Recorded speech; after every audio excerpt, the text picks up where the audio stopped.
3, 2, 1, let's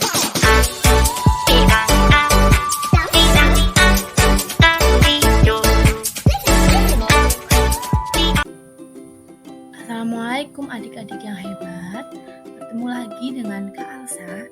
Kali ini kita akan belajar materi kelas 5, tema 3, subtema 1, pembelajaran 1 tentang makanan sehat. Yuk simak videonya. Nah, sekarang coba perhatikan gambar yang sudah disajikan. Kamu pasti sudah pernah mengkonsumsi makanan sehat seperti pada gambar kan? Wah, sudah ya. Hebat sekali adik-adik. Sekarang coba sebutkan makanan yang menurut kalian sehat. Ya, benar sekali. Sayur, buah, susu, dan daging merupakan contoh dari makanan sehat. Pasti adik-adik sudah pernah mengkonsumsi makanan tersebut kan? Lalu, apakah ciri-ciri dari makanan sehat itu? Makanan yang sehat itu mengandung 4 sehat, 5 sempurna. Apa sih artinya? Jadi, makanan 4 sehat itu terdiri atas makanan pokok berupa lauk pauk, sayur, dan buah. Sedangkan 5 sempurna merupakan susu yang merupakan nutrisi tambahan. Nah, makanan sehat itu penting sekali bagi tubuh kita. Oleh karena itu, banyak sekali iklan-iklan yang membahas mengenai makanan sehat. Biasanya, kita melihat iklan di televisi, radio, bahkan di jalanan. Lalu, apa sih tujuan dibuatnya iklan? Iklan dibuat dengan tujuan mempromosikan sesuatu kepada para pembaca.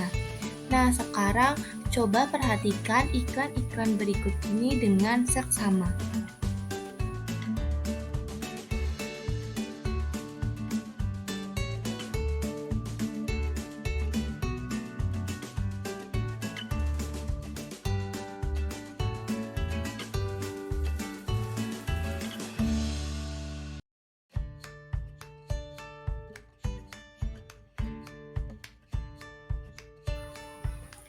Kalimat-kalimat yang umumnya digunakan pada iklan adalah kalimat yang menarik atau kalimat yang mengajak pembacanya untuk mengikuti apa yang ditulis atau disarankan oleh pembuat iklan. Nah, berdasarkan iklan yang sudah diamati tadi, kita akan menuliskan apa saja yang kita lihat pada iklan media cetak tersebut. Yuk, kita belajar bersama-sama.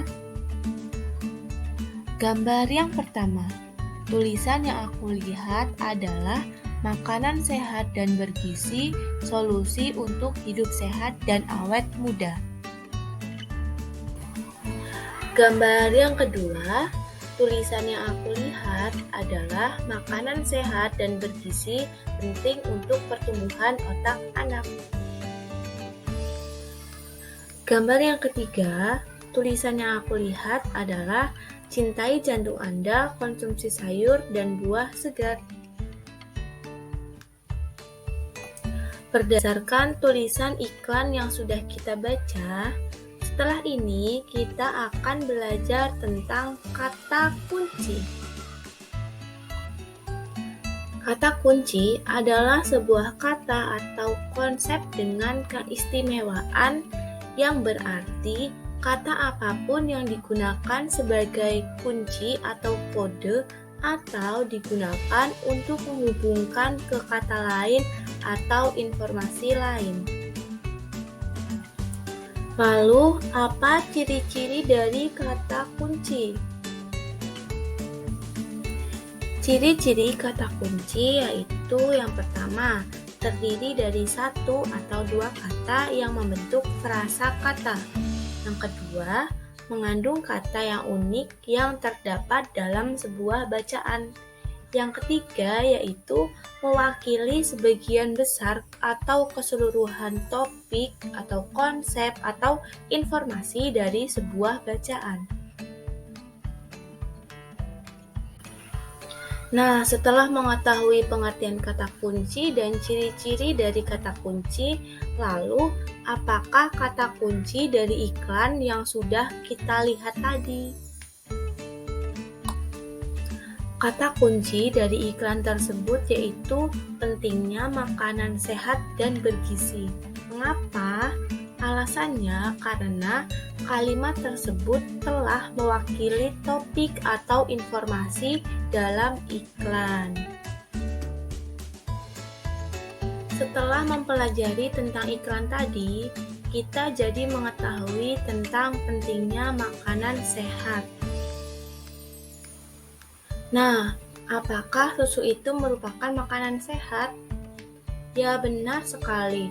Susu merupakan penyempurna dari makanan sehat. Seperti yang kita ketahui, susu dihasilkan oleh sapi. Lalu, apa yang dimakan oleh sapi sehingga bisa menghasilkan susu? Bagus, rumput ya. Kemudian, jenis makanan apa dan bagaimana cara sapi mencerna makanannya? Ayo kita pelajari lebih dalam lagi. Nah, hewan sapi merupakan salah satu hewan ruminansia. Apa sih hewan ruminansia itu? Hewan ruminansia adalah kelompok hewan mamalia yang biasa memakan 2 kali dan dikenal dengan hewan pemamah biak. Contoh hewan ruminansia yaitu sapi, kambing, kerbau, rusa, dan domba. Sistem pencernaan hewan ruminansia lebih kompleks daripada hewan lainnya. Pada hewan ruminansia, terdapat 4 bagian lambung dengan fungsi yang spesifik. Selain itu, pencernaan makanan oleh hewan ruminansia dibantu oleh beberapa mikroba, bakteri, dan protozoa. Mikroba tersebut membantu mencerna rumput yang dimakan oleh hewan ruminansia. Nah, kita dengarkan yuk penjelasan dari Kak Alsa tentang proses pencernaan pada hewan ruminansia.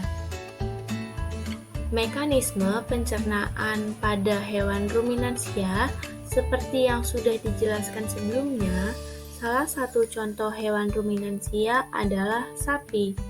Mari kita simak penjelasan organ pencernaan pada sapi. Makanan seperti rumput pertama kali masuk ke dalam mulut sapi.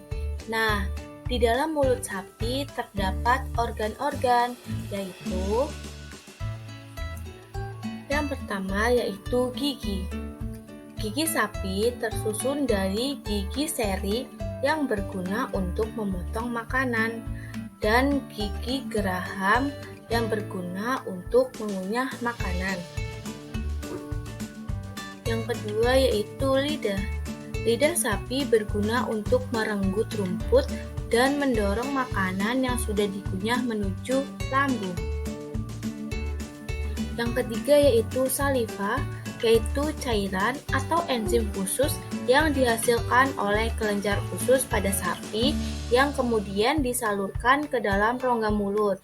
Nah, saliva ini berperan dalam proses pencernaan kimiawi. Selanjutnya, kita akan membahas tentang lambung sapi. Adik-adik tahu tidak, ternyata lambung sapi berbeda loh dengan lambung manusia. Ukurannya jauh lebih besar. Lambung sapi merupakan organ pencernaan yang sangat penting bagi sapi. Lambung sapi terdiri dari 4 bagian, yaitu rumen, retikulum, omasum, dan abomasum. Oleh karena itu, sapi dikatakan memiliki 4 perut. Sekarang kita akan membahas bagian-bagian dari lambung sapi. Yuk kita simak penjelasan dari Kak Alsa. Yang pertama yaitu rumen atau perut besar, yaitu tempat terjadinya pencernaan dengan bantuan mikroba atau bakteri.